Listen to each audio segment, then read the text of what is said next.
ஐயா எவ்வளோ ஐயா பூ? 30 ரூபாவா?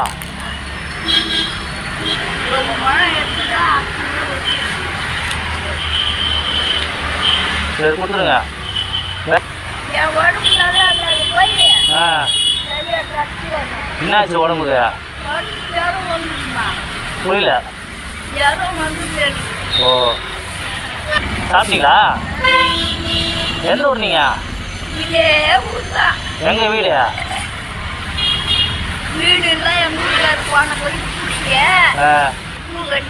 அங்க போய் அந்த சத்திரம்ல எதிரில் ஒரு காலி இது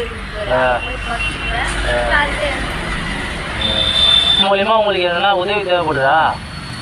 எனக்கு இது வாங்கி கொடு அது வாங்கி கொடுன்னு சொல்லுங்க, என்னால் முடிஞ்சதை நான் செய்கிறேன்.